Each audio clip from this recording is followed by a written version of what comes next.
কই ওরে আমার মুখ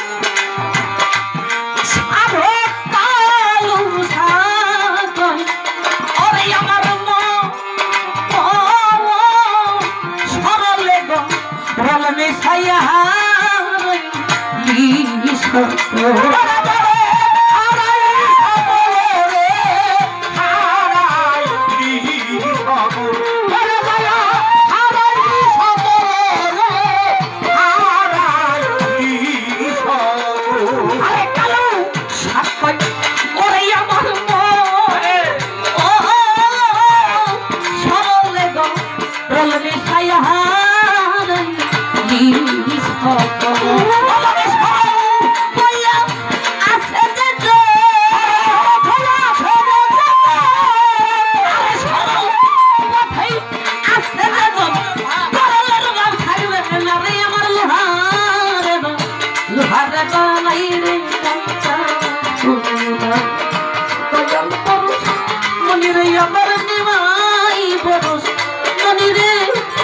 हरे बनाई रे कंसा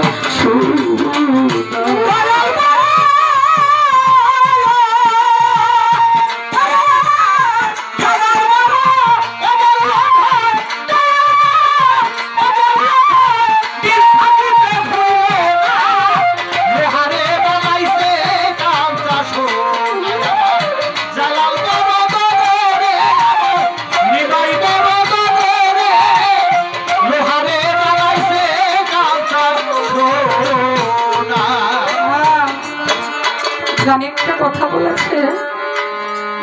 রশিদ বলে সেই সুন্দরী আমার মজপতি রশিদ সরকার একজন মুর্শিদ ছিল তার কাছে অনেক ভক্তবৃন্দ তার আছে সারা বাংলাদেশে গুরু যেমন আমরা যেমন আমার মুর্শিদের ভজন সাধন করি মুর্শিদও আমাকে ভজন সাধন করে সেই দেখার চক্ষু যে ভক্তের আছে সেই বুঝতে পারে মুর্শিদ প্রেমের খেলা আশিকার মাসিকের কি জ্বালা একদিন রাম হনুকে জিজ্ঞাসা করে দীনবন্ধু আমি তো সবাই সর্বক্ষণ আপনার প্রেমে পড়ে থাকি আমি আপনাকে ভালোবাসি আপনার সাধন ভজন করি আপনি কার সাধন ভজন করেন রাম বলে হনুরে তাহলে তুই চলে যা ওই পানির মাঝখানে একটা সমুদ্রের মাঝখানে সেখানে ডুব দিয়ে দেখবি যদি ওখানে ডুব দিতে পারিস তাহলে তুই বুঝতে পারবি আমি কার সাধন ভজন করি তুই তো বড় কঠিন একটা প্রশ্ন করেছিস যে আমি কার সাধন ভজন করি পৃথিবীতে গুরুকে এইরকম প্রশ্ন কেউ আজ অবধি কোনো ভক্ত করতে পারে নাই যে দয়াল আমি আপনার সাধন ভজন করি আপনি কার সাধন ভজন করেন গুরু সদাই সর্বক্ষণ ভক্তের দ্বারে দ্বারে ঘুরে তার মনের মতো একটা ভক্ত তার মনের দুঃখ বলার মতো তার মনের কষ্ট বলার মতো ভক্তের দ্বারে দ্বারে ঘুরে যে আমার কোন ভক্তটা আমি পাবো রে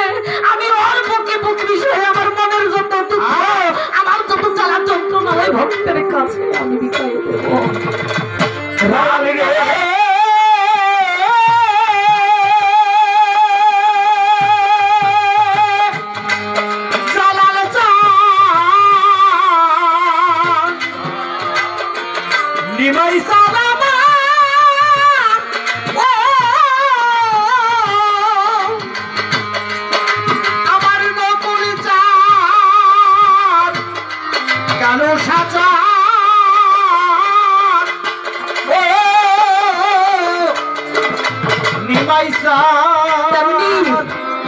আমার সাজা কত ভক্ত খোলের মাঝে ঘুরে আমি জানি না আমার সাজা তার মনের মধ্যে একটা ভক্ত পাইছে কিনা তাই তো সাধক বলে গুরু মিলে ঘরে ঘরে ভক্ত মিলে গুরুর একটা কপালের ফেরে রে ভক্ত না হইলে কখনো গুরু হওয়া যায় না আমার সাজা আনসান তার মুর্শিদের কাছে তার চরণ সবকিছু বিকাই দিচ্ছে বিধাই আজকে সে গুরু, আজকে সে পতিত পাবন সেজেছে তার ভক্ত কোলের মাঝে। তাই রাম দীনবন্ধু যখন বলে তুই চলে যা পানির মাঝে, পানির মাঝখানে ডুবতে দেখে হনুমান যে হনুমানের মতো একজন হনুমান বসে আছে একটা জলচকের মধ্যে, আরেকটা জলচকি নিচে, সেখানে বসে রাম দীনবন্ধু ডাকতেছে তার ভক্ত হনুকে। তাই তো বলে ভক্তই আমার মাতা পিতারে, ভক্ত আমার গুরু, ভক্ত আমার নাম রেখেছে পঞ্চকল্পতরু। ভক্তের হাতেই প্রেমের ডরি, ভক্ত আমায় যদি ঘুরাই আমি সেই দিকে ঘুরি। তাই দীনবন্ধু আমার মাতা পিতা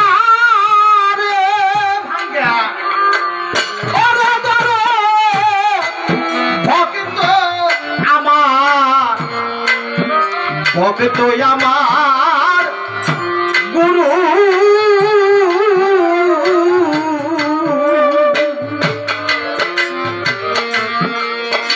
ভক্ত আমার নাবিরাই কাছে রে, এই জগতে বাণিজ্য কল্প তরুরে আমার ভক্ত আমার মাতা পিতা রে, সজনের ভক্ত আমার গুরু।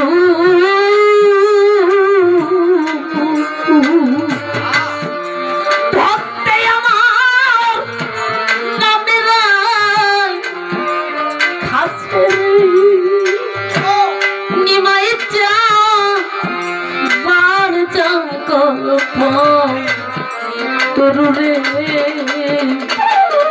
ভক্তের হাতে প্রেম ডুরি, ভক্তের হাতে প্রেমের ডুরি, সেই দিক ঘুরাই আমি সেই দিক ঘুরি। ভক্তের হাতে আমার প্রেমের ডুরি,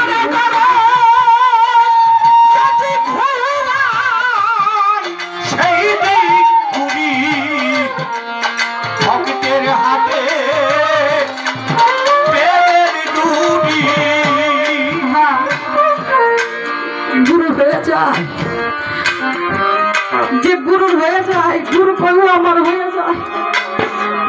ওর হাত হয়ে যায় আমার হাত, যাতে সে চলে রে ওর পা হয়ে যায়, যাতে সে চলে আর পা হয়ে যায় আমার পা, যাতে ও হাতে ওর হাত হয়ে যায় আমার হাত, যাতে ও ধরে আর চোখ হয়ে যায় আমার চোখ, যাতে ও দেখে আর সর্বঙ্গটাই আমার হয়ে যায় বাজান। আমার সাজান চান্দের কাছে যখন মরিদ হয় আমার বাজান হাতে হাত দিয়া কয় বাবা আজকা থেকে তওবা করো, তোমার এই 10টা ইন্দ্রিয়কে তুমি বন্ধ করে ফেলবা, তুমি জীবনে যা করছো পাপ করছো আজকা থেকে তুমি সব তওবা করে আমার চরণে বিকায় দাও। এই পৃথিবীতে আমি পাপ করে আমার বউরে খাওয়াইতেছি, স্বামীরে খাওয়াইতেছি, ছেলে সন্তানদের খাওয়াইতেছি, একবার জিজ্ঞাসা করে দেখেন আপনার এই পাপ দেহের ভাবটা কেউ নিবে কিনা, একবার জিজ্ঞাসা করে দেখেন